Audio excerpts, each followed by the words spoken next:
They feel like there's always someone watching, and then they'll hear footsteps. I never liked going in there alone, and then I looked back and he was no longer there. The Western Front Hotel in St. Paul, Virginia is steeped in the rich history of a tiny Appalachian town. Perched downtown, the building has functioned as a boutique hotel since 2017. Before that, it housed apartments for decades. And some say the former tenants never left. There was a young man who worked in the railroad as well as he became a miner.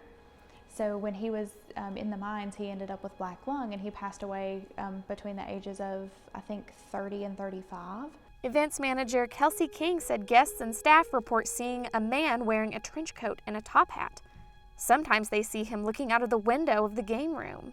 Hotel officials enlisted the help of a medium to try and contact the spirits in the hotel.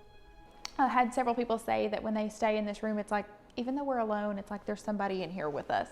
And we always tell them that it's probably him. A sadder story awaits guests on the second floor in room 202. Housekeeping staff began noticing spots of blood in the room on a regular basis. And I was like, "What, are you sure it's blood?" And she's like, "Yeah, it has to be, but it just keeps appearing like out of nowhere." The medium told hotel staff that the room had a grim past.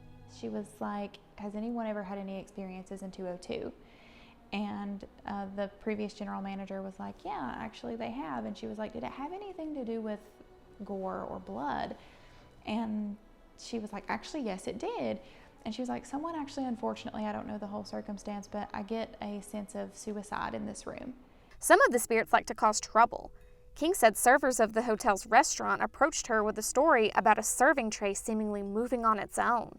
And obviously, if there's a tray sitting there and it falls, it's going to lean or something like that. Well, in the video, the tray picks itself up and then flying saucer just across the room.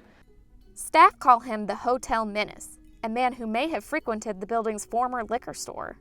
Because he's always making a mess or moving things around and stuff like that, and he likes to hang out in there near the bar. Almost every room at the Western Front has a story. For many, it's just another charm to the town's unique history. It was sort of we were a rail town, and then we kind of transitioned more into the coal side of things.